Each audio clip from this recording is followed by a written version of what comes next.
हिंदुस्तान से तो ना कोई बम आता है मेरे ख्याल से, ना कोई बंदा आता है। जब यहाँ तक आपके हालात आ सकते हैं कि चकलाला एयरबेस पे बम गिर सकते हैं, तो हमें तो कम से कम इन चीज़ों का देखना। मुझे सब ये समझ नहीं आ रहा है कि वाकया खुशदार में हुआ है और हम हिंदुस्तान को यहाँ पे डिस्कस कर रहे हैं।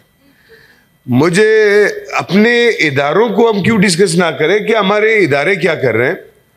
हमारे जो यहाँ पे फोर्सेस है बलूचिस्तान में, जिनको हमने इतने इख्तियारात दिए हैं, जो मुझे भी तलाशी कर सकता है, मेरे घर में भी बगैर पूछे घुस सकता है, हम उससे क्यों नहीं पूछते कि भाई आप क्या कर रहे हो वहाँ पे।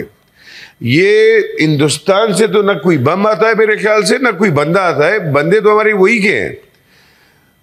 जिस तरह अभी ये रिसेंट वाक़यात गुजरे पाकिस्तान और हिंदुस्तान की लड़ाई का, जिसका हमने मजम्मत भी किया है, लेकिन किसी ने ये नहीं पूछा कि GHQ से 5 किलोमीटर चकलाला एयरबेस तक ये ड्रोन कैसे पहुंचा, ये धमाका कैसे हुआ। और अगर हमारे हदूद में ये यहाँ तक आ सकता है तो इसके लिए सर मुझे तो अफसोस है कि कम से कम इतनी बड़ी लड़ाई लड़ने के लिए जॉइंट सेशन होना चाहिए। जॉइंट सेशन की इजाज़त से फिर हमारे मुल्क को लड़ना चाहिए।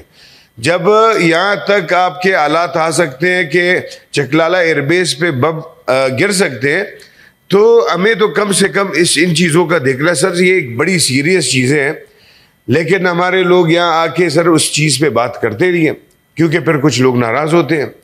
हमें कुछ लोगों की नाराज़गी नहीं चाहिए सर, खुदा करे जिस तरह नाराज़ होते हैं नाराज़ हो जाए।